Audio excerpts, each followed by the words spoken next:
محمد رسول اللہ۔ السلام علیکم ورحمۃ اللہ وبرکاتہ۔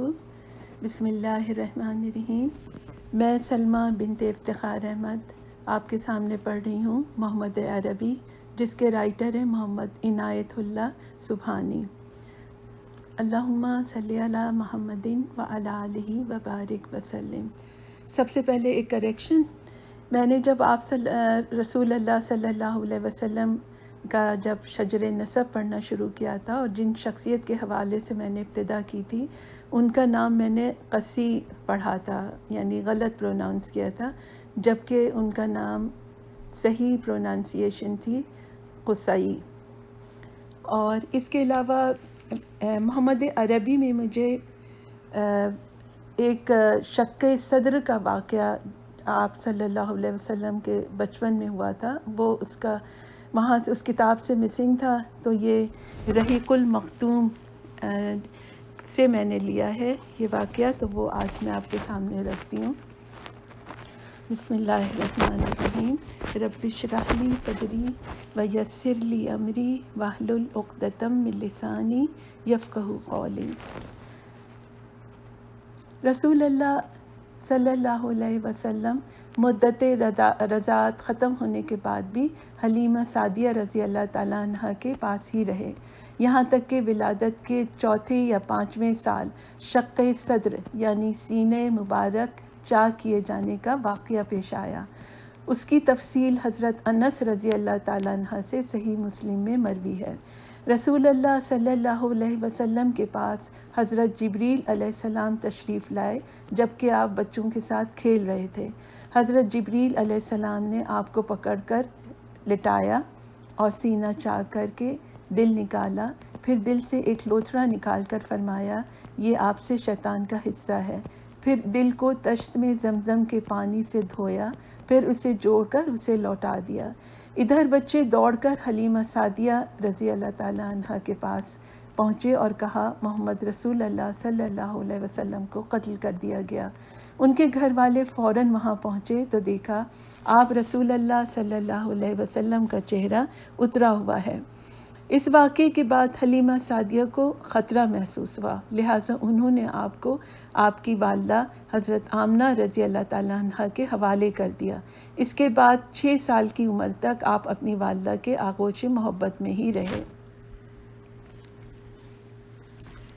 آپ شروع کرتے ہیں آج کی چھٹی قسط۔ بسم اللہ الرحمن الرحیم۔ مکے کے چاروں طرف پہاڑیوں کا سلسلہ ہے اور بیچ میں کعبہ ہے۔ زور کی بارش ہوتی تو شہر میں پانی بھر جاتا، پھر کعبے کی دیواریں نیچے تھیں اور دیواروں پہ چھتیں بھی نہ تھیں۔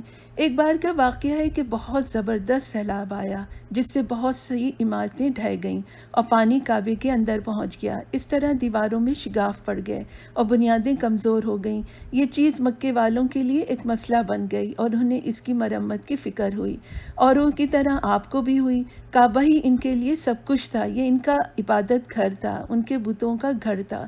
پھر دور سے لوگ اس کا طواف کرنے آتے، پھر اتنا ہی نہیں، اس کی وجہ سے انہیں لوگوں کی نظروں میں ایک اونچا مقام حاصل تھا۔ آنے والے ان کی عزت کرتے اور اپنے سے اونچا اور برتر سمجھتے کیونکہ یہ اس کے ہمسائے تھے۔ چنانچہ یہ لوگ ایک جگہ جمع ہوئے اور آپس میں مشورہ کرنے لگے کہ کیا کیا جائے، کیا پرانی عمارت ڈھا دی جائے اور پھر سے نئی عمارت بنائی جائے؟ اگر یہ رائے ہے تو اس کا وزن کون اٹھائے، کون اسے ڈھائے، پھر کون اسے تعمیر کرے؟ کعبہ اللہ کا سب سے مقدس گھر ہے۔ وہ ڈرتے تھے کہیں اسے گرانے سے اللہ ناراض نہ ہو جائے، کہیں سر پر کوئی عذاب نہ آ جائے۔ عقل حیران تھی کہ کریں تو کیا کریں، لیکن عمارت بالکل بے جان ہو چکی تھی، بنیادیں کمزور پڑ چکی تھیں۔ چنانچہ انہوں نے ڈرتے ڈرتے بہت ہی پس و پیش کے بعد اسے ڈھانے کا فیصلہ کر لیا، لیکن ابھی ایک مسئلہ اور تھا۔ نئی عمارت مضبوط اور پائیدار ہونی چاہیے، اس کے لیے عمدہ سامان کیسے فراہم ہو اور ماہر کاریگر کہاں سے آئیں جو سلیقے سے پتھر جوڑ سکیں اور ایک خوبصورت اور مضبوط عمارت تیار کر سکیں۔ اللہ کا کرنا، انہی دنوں ایک رومی آدمی مصر سے جہاز لے کر چلا۔ وہ حبشے جا رہا تھا، مگر جہاز جدے کی بندرگاہ پر پہنچا تو ساحل سے ٹکرا کر ٹوٹ گیا۔ اس جہاز پر عمدہ قسم کی لکڑیاں اور بہترین قسم کا تعمیری سامان تھا۔ اس آدمی نے سارا سامان بندرگاہ پہ اتار دیا اور انتظار کرنے لگا کہ کوئی جہاز حبشہ جانے والا ملے تو سامان لاد کر وہ لے جائے۔ قریش کو اس واقعے کی خبر لگ گئی، لہٰذا فوراً انہوں نے کچھ آدمی دوڑائے۔ جہاز والے کا نام باقوم تھا۔ یہ لوگ جا کر اس سے ملے اور اسے اپنی ضرورت بتائی۔ وہ بخوشی اپنا سارا سامان بیچنے پر تیار ہو گیا۔ نیز اس نے انہیں بتایا کہ میں ایک ماہر معمار بھی ہوں۔ اب کیا تھا، ان کو تو کاریگر کی تلاش تھی ہی، اور بیٹھے بٹھائے ایک اچھا کاریگر مل رہا تھا۔ چنانچہ انہوں نے کہا، اچھا تو آپ بھی ساتھ چلیے اور اس اہم کام میں ہمارا ہاتھ بٹائیے۔ باقوم نے جا کر کعبے کو دیکھا، پھر اس نے کہا اس کی تعمیر تو بہت آسان ہے، لہٰذا البتہ صحن میں کچھ ستون کھڑے کیے جائیں گے تاکہ چھت پڑ سکے، اس طرح عمارت محفوظ رہے گی۔ مکے میں ایک اور مصری آدمی رہتا تھا، لکڑی کے کام میں وہ بھی ماہر تھا، اس لیے باقوم کی مدد کے لیے وہ بھی بلا لیا گیا۔ اس کے بعد قریش نے کعبے کے الگ الگ حصے کیے اور آپس میں بانٹ لیے کہ اس کو گرانے میں ہر قبیلے کا ہاتھ رہے اور تعمیر کے شرف سے کوئی بھی محروم نہ ہو۔ اب کعبے کو گرانے کا وقت آ گیا۔ لوگ پھر سے لرز اٹھے، جسم کے رونگٹے کھڑے ہو گئے، پھر شش و پنج میں پڑ گئے، گرائیں یا نہ گرائیں۔ ابرہہ کا حشر یہ لوگ اپنی آنکھوں سے دیکھ چکے تھے، جو کعبے کو ڈھانے کے ارادے سے نکلا تھا، پورے لاؤ لشکر کے ساتھ آیا تھا، لیکن نہ کعبے تک پہنچ سکا نہ واپس جا سکا، پورے لشکر کے ساتھ تہس نہس ہو گیا۔ اس واقعے کو ابھی زیادہ عرصہ نہیں ہوا تھا۔ اس کی ہلاکت و بربادی کا عبرتناک منظر لوگوں کی نگاہوں کے سامنے آ جاتا اور وہ سہم جاتے، لیکن ان کا مقصد گرانا نہیں تھا، بنانا تھا۔ چنانچہ نمازیں پڑھیں، قربانیاں کیں، دعائیں مانگی گئیں، التجائیں اور مناجاتیں کیں۔ پھر ایک آدمی آگے بڑھا، خوف سے اس کا جسم کانپ رہا تھا، وہ تھا ولید بن مغیرہ۔ لرزتے ہاتھوں سے اس نے کدال پکڑی اور ایک ستون اٹھا دیا۔ ہر طرف سناٹا چھایا ہوا تھا، لوگ چپ چاپ کھڑے دیکھ رہے تھے، انہیں انتظار تھا کہ دیکھیں ولید کا کیا حشر ہوتا ہے اور وہ کس بلا میں مبتلا ہوتا ہے۔ رات گزر گئی، نئی صبح بھی نمودار ہو گئی، لیکن ولید کو کچھ نہ ہوا، اس پر کوئی بھی آفت نہ آئی۔ اب قریش کی ہمت بندھی اور دل کو اطمینان ہوا، اور انہوں نے کعبے کی عمارت شروع کر دی۔ گرانے میں سب نے حصہ لیا، پتھروں کو ہٹانے میں بھی سب شریک رہے، اور پھر ایک سبز چٹان پر پہنچے، اس پہ بھی کدالیں ماری، لیکن چٹان جوں کی توں رہی۔ پھر وہی نئی عمارت کی بنیاد بنی۔ قریبی پہاڑیوں کا سلسلہ تھا، وہاں سے وہ پتھر اٹھا اٹھا کے لائے اور نئی عمارت بنانے لگے۔ آپ اور آپ کے سارے چچا اس کام میں پیش تھے۔ دیکھتے دیکھتے محکم دیواریں کھڑی ہو گئیں۔ کعبے کی پرانی دیوار میں مشرق کی طرف ایک کالا پتھر تھا، اور اب بھی ہے، اس کو حجر اسود یعنی کالا پتھر ہی کہتے ہیں۔ عرب اسے بہت متبرک سمجھتے تھے، اسلام میں بھی اس کا خاص مقام ہے۔ کعبے کا طواف کرتے ہیں تو ہر طواف اسی پتھر سے شروع کرتے ہیں، نیز اسے بوسہ بھی دیتے ہیں۔ قریش نے دیوار کچھ اونچی کر لی۔ اب حجر اسود رکھنے کا وقت آیا تو سوال پیدا ہوا کہ یہ شرف کس کے حصے میں آئے، کون اسے اس جگہ پہ رکھے۔ کوئی قبیلہ اس شرف سے محرومی پر تیار نہ تھا، ہر ایک یہ سعادت خود حاصل کرنا چاہتا تھا اور دوسروں کے مقابلے میں اپنے کو زیادہ حقدار سمجھتا تھا۔ چنانچہ ایک ہنگامہ کھڑا ہو گیا، اختلاف بڑھنے لگے، حالات بگڑ گئے۔ 5 راتیں گزر گئیں اور ہنگامہ برپا رہا، نہ کوئی بات طے ہوتی اور نہ کسی رائے پر اتفاق ہوتا۔ حالات نہایت سنگین ہو گئے اور لوگ لڑنے مرنے کے لیے تیار ہو گئے۔ بنی عبدالدار اور بنی عدی 2 مشہور قبیلے تھے، انہوں نے آپس میں گٹھ جوڑ کر لیا اور دونوں نے عہد کیا کہ یہ شرف کسی حال میں ہاتھ سے نہ جانے دیں گے، کسی اور قبیلے کو اس کے قریب نہیں پھٹکنے دیں گے۔ عرب میں دستور تھا کہ جان دینے کا عہد کرتے تو پیالے میں خون بھر کر رکھتے اور عہد کرنے والے اس میں اپنا ہاتھ ڈالتے۔ انہوں نے اس موقع پر یہ رسم بھی ادا کی۔ پھر تلواریں میان سے باہر آ گئیں اور یہ ہوا کہ اب اس جھگڑے کا فیصلہ تلوار کرے گی۔ اس وقت ابو امیہ بن مغیرہ اٹھا، یہ قریش کا سب سے بوڑھا آدمی تھا، ہر ایک اس کا ادب و احترام کرتا اور اس کی بات کے آگے سر جھکا دیتا۔ اس نے بڑی خوشامد سے کہا، میرے بھائیو، عزت اور سرداری میں تم سب کا رتبہ برابر ہے، بلا وجہ آپس میں لڑو جھگڑو نہیں، نفرت اور عداوت کی آگ نہ بھڑکاؤ، عقل و ہوش سے کام لو اور میری بات مانو۔ پہلا قریشی جو باب الصفا سے داخل ہو کر آئے، اس کا فیصلہ اس پہ چھوڑ دو۔ یہ رائے سب نے مان لی۔ کعبے کے گرد حرم شریف کی 4 دیواری ہے. اس کے دروازوں میں سے ایک کا نام باب الصفا ہے کیونکہ یہ صفا پہاڑ کی طرف پڑتا ہے. سب نے نگاہیں باب الصفا پہ گاڑ دیں اور انتظار کرنے لگے کہ دیکھیں ان کی قسمت کا فیصلہ کس کے ہاتھ میں جاتا ہے، وہ کس طرح اس گتھی کو سلجھاتا ہے. رب کا کرشمہ دیکھو، تھوڑی ہی دیر میں ایک خوبصورت جوان باب الصفا سے نمودار ہوتا ہے. وہ تیزی سے چلا آ رہا ہے. دیکھتے ہی سب چیخ پڑتے ہیں، امین امین، محمد امین کا یہ فیصلہ تسلیم. کتنا اعتماد تھا قوم کو اس جوان پر. پوری قوم میں کوئی نہیں ہے اس کی دیانتداری میں جو اس کی دیانتداری میں شبہ کرتا ہو، کوئی نہیں جسے اس کا فیصلہ ماننے میں تامل ہو. دیکھنا ہے آج اس نازک موقع پر وہ کیا کردار پیش کرتا ہے. لوگ بےتابی سے آگے بڑھے اور آپ سے فیصلہ چاہا. آپ نے فرمایا ایک کپڑا لاؤ. کپڑا آیا تو آپ نے اسے پھیلا دیا. پھر حجر اسود اٹھایا اور اس پہ رکھ دیا.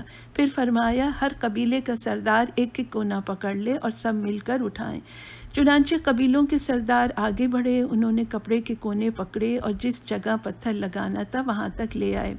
پھر آپ نے اسے خود اٹھایا اور اس کی جگہ رکھ دیا. لوگ خوشی سے اچھل پڑے اور ہر طرف مسرت و شادمانی کی لہر دوڑ گئی. کتنا پیچیدہ تھا یہ مسئلہ، کتنی آسانی سے حل ہو گیا.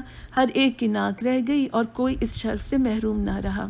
آپ کی حکمت اور دانائی سے ایک زبردست فتنہ دب گیا اور قوم انتہائی تباہ کن خانہ جنگی سے بال بال بچ گئی. دشمنی و عداوت کے شعلے بجھ گئے اور سب پہلے کی طرح شیر و شکر ہو گئے. اس وقت تک عمر مبارک کی 35 بہاریں گزر چکی تھیں. آپ نے دیکھا محمد کتنے سچے تھے، قوم میں کس قدر محبوب تھے. بے داغ سیرت، پاکیزہ طبیعت، ہر ایک آپ کی عزت کرتا اور جو کچھ فرماتے اسے تسلیم کرتا. وَإِنَّكَ لَعَلَىٰ خُلْقٍ عَظِيمٍ، سورہ القلم آیت نمبر 4. اور بے شک تم عظیم کردار کے مالک ہو. عرب کے لوگ حضرت ابراہیم علیہ السلام کے دین کو چھوڑ چکے تھے، ان کے پیغام کو بھول چکے تھے اور مورتیوں کی پوجا کرنے لگے تھے. لیکن قریش کے کچھ لوگوں کو اس گمراہی کا احساس ہوا. چنانچہ انہوں نے شرک و بت پرستی کے خلاف آواز اٹھائی اور لوگوں کو حضرت ابراہیم علیہ السلام کا دیا ہوا سبق یاد دلایا. مکے والوں سے انہوں نے کہا، قریش کے لوگوں، ابراہیم علیہ السلام کے بیٹو، اللہ کا گھر پاک کرو. کعبے میں تم نے جو مورتیاں رکھ چھوڑی ہیں انہیں توڑ پھوڑ ڈالو. وہ تو بالکل بے جان ہیں، نہ سن سکیں نہ دیکھ سکیں. ان کو پوجنے سے کیا فائدہ؟ تم ان کا طواف کرتے ہو، ان پر چڑھاوے چڑھاتے ہو، ان کے نام کی قربانیاں کرتے ہو. بھائیو، اس دین کے بجائے کوئی اور دین تلاش کرو. بھائیو، توریت اور انجیل میں ایک نبی کا ذکر آیا ہے. وہ نبی تمہارے ہی اندر ہوگا، وہ بس آنے ہی والا ہے. یہودی عالم، عیسائی پادری اور کاہن سب یہی کہتے ہیں. لہٰذا تم اپنے آپ سے توبہ کر لو اور ابھی سے اس کا انتظار کرو. دنیا میں کامیاب ہوگے اور آخرت میں بھی خوش رہو گے. اس وقت یہ بالکل ایک نئی آواز تھی. قریش کے کان کھڑے ہو گئے کہ یہ کون لوگ ہیں. دیکھتے ہیں تو عمر بن نفیل کے بیٹے زید ہیں، نوفل کے بیٹے ورقہ ہیں، حارث کے بیٹے عثمان ہیں اور حجج کے بیٹے عبید ہیں رضی اللہ تعالیٰ عنہ. یہ سب اپنی قوم کے بزرگ اور قابل قدر ہستیاں تھیں. لوگ ان کی عزت کرتے تھے. ہر شخص جانتا تھا کہ یہ چاروں آدمی دین ابراہیم کے پیرو ہیں. انہوں نے شراب اور جوئے کو اپنے اوپر حرام کر رکھا ہے. بت پرستی سے سخت بیزار ہیں. بیچاری لڑکیوں کے لیے سراپا رحمت ہیں. اگر سن لیتے ہیں کہ کوئی شخص اپنی معصوم بچی کو زندہ گاڑنے جا رہا ہے محض مفلسی اور تنگ دستی سے ڈر کر یا بائی سے تنگ و آر سمجھ کر، تو یہ فوراً جا کر اسے کسی طرح حاصل کر لیتے ہیں اور خود اس کی پرورش کرتے ہیں. جوان ہونے پر باپ کی طبیعت راغب ہو تو پھر واپس بھی کر دیتے ہیں. یہ سب کچھ صحیح، بھلا قریش کو یہ کب گوارا ہو سکتا تھا کہ یہ لوگ ایسی نامانوس صدا بلند کریں؟ وہ یہ کیوں کر برداشت کر سکتے تھے کہ ان کے مذہب پر کھلم کھلا تنقید کی جائے؟ اسی طرح کی پوجا پاٹ اور نظر و نیاز میں ان کی عمریں گزر گئی تھیں. یہی ان کے معبود تھے جن کو وہ باپ دادا سے پوچھتے آئے تھے. کیا وہ انہیں چھوڑ دیں؟ یہ تو وہ کبھی سوچ بھی نہ سکتے تھے. چنانچہ انہوں نے نفرت سے منہ پھیر لیے، حقارت سے کان بند کر لیے. پھر اسی پہ بس نہ تھا، انہوں نے گالیاں بھی دیں، تانوں کے تیر بھی چلائے. اس طرح ایک زمانہ گزر گیا. کوئی تو ہجرت کر گیا اور کوئی عیسائی ہو گیا. دین ابراہیم پر صرف زید رضی اللہ تعالیٰ عنہ رہ گئے۔ وہ کعبے کی دیوار سے لپٹ کر روتے اور کہتے، اے اللہ، اگر میں جانتا کہ تجھے کون سا طریقہ پسند ہے تو اسی کو اپناتا، مگر مجھے معلوم نہیں۔ پھر بھی اختیار وہ سجدے میں گر پڑتے۔ چاروں بزرگوں نے اپنے عقیدے کا اعلان کر دیا، جو سمجھا اسے صاف صاف بیان کر دیا۔ اس پر قریش نے ان کا خوب مذاق اڑایا۔ مکے سے 6 میل پر ہرا نامی ایک پہاڑ ہے، اس میں غار ہے جو غار ہرا کے نام سے مشہور ہے۔ محمد اسی غار میں چلے جاتے، کئی دن کئی راتیں وہیں رہتے۔ جس حقیقت کے لیے آپ بے چین تھے اس کا انکشاف کرتے، اور جس معرفت کی آرزو تھی اس کی تلاش کرتے۔ یہ تھے آپ کے دن اور یہ تھیں آپ کی راتیں۔ آپ کے ذہن میں جو سوال اٹھتے وہ یہ تھے کہ دنیا جس میں ہم رہ رہے ہیں اس کی حقیقت کیا ہے۔ یہ ایک سوال تھا جس کا جواب پانے کے لیے آپ سخت بے چین تھے۔ سال پر سال گزرتے رہے اور آپ کا یہی حال رہا۔ آئے دن غار میں جاتے رہتے، اور جب رمضان کا مہینہ آتا تو بالکل ہی یکسو ہو جاتے اور رات و دن وہیں رہتے۔ معمول تھا کہ غار سے جب مکہ واپس ہوتے تو سب سے پہلے آپ کعبہ جاتے اور اس کا طواف کرتے۔ پھر بال بچوں میں آتے، بی بی خدیجہ رضی اللہ تعالیٰ عنہا بہت ہی پیار و محبت سے پوچھتی، محمد خیریت تو ہے؟ آپ فرماتے، ہاں اللہ کا شکر ہے۔ پھر بچے آپ کو گھیر لیتے، جو بہت چھوٹے ہوتے وہ لپٹ جاتے اور جو بڑے ہوتے وہ باتیں کرتے۔ بڑے بھولے پن سے وہ پوچھتے، آپ کہاں تھے ابا جان؟ آپ کے ساتھ ہم بھی چلیں گے۔ آپ ان کو گود میں اٹھا لیتے، پیار کرتے، محبت سے سر پر ہاتھ پھیرتے، میٹھی میٹھی باتیں کرتے اور فرماتے، اچھا کبھی تم بھی چلنا۔ آپ کچھ وقت بال بچوں میں گزارتے، ان کی پیاری پیاری باتوں سے خوش ہوتے، پھر غار ہرا لوٹ جاتے۔ لیکن یہ مبارک گھڑیاں اور یہ خوشی کے لمحے جلد ہی بیت گئے۔ آپ کے سب بیٹے ایک ایک کر کے اللہ کو پیارے ہو گئے۔ قاسم، طیب، طاہر سب اللہ سے جا ملے۔ زخم پر زخم لگتے رہے لیکن آپ صبر کرتے رہے۔ بچپن میں تو یتیمی کا دکھ اٹھایا، بڑے ہوئے تو جگر گوشوں کا غم کھایا۔ اب صرف آپ کی بیٹیاں رہ گئیں۔ بیٹیاں 4 تھیں، زینب رضی اللہ تعالیٰ عنہا، رقیہ رضی اللہ تعالیٰ عنہا، کلثوم رضی اللہ تعالیٰ عنہا اور فاطمہ رضی اللہ تعالیٰ عنہا۔ زینب جوان ہوئی تو ان کی شادی ابو العاص سے کر دی۔ یہ بی بی خدیجہ کے بھانجے اور ربیع کے بیٹے تھے۔ پھر رقیہ اور کلثوم کی شادی عتبہ اور عتیبہ سے کر دی۔ یہ دونوں ابو لہب کے بیٹے تھے۔ آپ کے ساتھ اب صرف فاطمہ رضی اللہ تعالیٰ عنہا رہ گئیں، پیاری اور ننھی فاطمہ۔ آپ بیٹوں سے تو محروم ہو گئے لیکن قسمت سے 2 بچے مل گئے، بہت ہی ہونہار اور سعادت مند لائق۔ چنانچہ اب وہ دونوں آپ کے بیٹے تھے اور آپ ان کے باپ۔ بی بی خدیجہ رضی اللہ تعالیٰ عنہ کے ایک بھتیجے تھے، حکیم بن حزام۔ ایک روز بی بی خدیجہ رضی اللہ تعالیٰ عنہ ان سے ملنے گئیں۔ پھر واپس ہوئیں تو ایک غلام بھی ساتھ لائیں۔ غلام بہت خوبصورت تھا۔ آپ نے فرمایا، یہ کیسا لڑکا ہے خدیجہ؟ وہ بولیں، حکیم میرے بھتیجے ہیں، شام سے کچھ غلام لائے تھے، ایک مجھے بھی دے دیا۔ آپ نے فرمایا، بخدا اس کے چہرے پہ شرافت کی چمک ہے، عقل و ذہانت کے بھی آثار ہیں۔ آپ نے غلام کو بہت ہی پیار و محبت سے دیکھا، پھر پوچھا، بیٹے تمہارا کیا نام ہے؟ وہ بولے، میرا نام زید ہے۔ آپ نے فرمایا، والد کا نام کیا ہے؟ انہوں نے جواب دیا، حارثہ۔ آپ نے بی بی خدیجہ رضی اللہ تعالیٰ عنہ سے فرمایا، کیا اب یہ غلام میرا نہیں؟ وہ بولی، ہاں کیوں نہیں۔ آپ نے اسی وقت غلام کو آزاد کر کے اپنا بیٹا بنا لیا، پھر اس کے ماں باپ کے پاس ایک آدمی بھیج دیا تاکہ ان کو اطمینان ہو جائے کہ ان کا بیٹا خیریت سے ہے۔ اطلاع پاتے ہی زید کے باپ اور چچا مکہ آئے اور انہوں نے آپ سے درخواست کی کہ ہم سے منہ مانگے دام لے لیجئے مگر بیٹے کو چھوڑ دیجئے۔ آپ نے فرمایا، کوئی اور شکل؟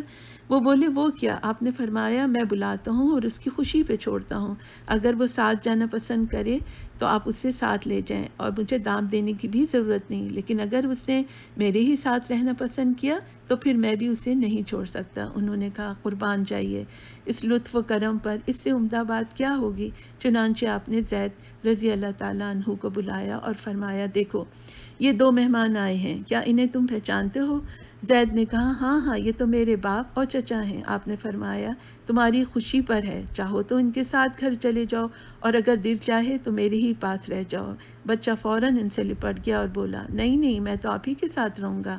یہ سننا تھا کہ زید کا باپ حارثہ غصے سے لال ہو گئے، کڑک کر بولے، زید ماں باپ اور قوم و وطن کو چھوڑ کر غلامی پہ راضی ہے؟ زید نے کہا، معاف کیجیے گا، انہوں نے مجھے غلام نہیں بنایا ہے، پھر میں تو ان میں تو وہ خوبیاں ہیں کہ میں انہیں کبھی نہیں چھوڑ سکتا۔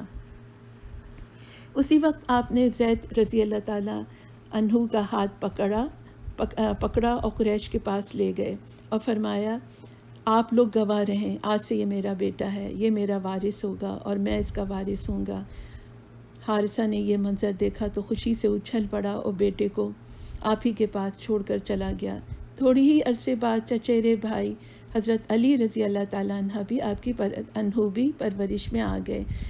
اسی طرح زید رضی اللہ تعالیٰ عنہ اور علی رضی اللہ تعالیٰ عنہ دونوں ساتھ رہنے لگے اور آپ کے لاڈ پیار میں زندگی کی ساری تلخیاں بھول گئے۔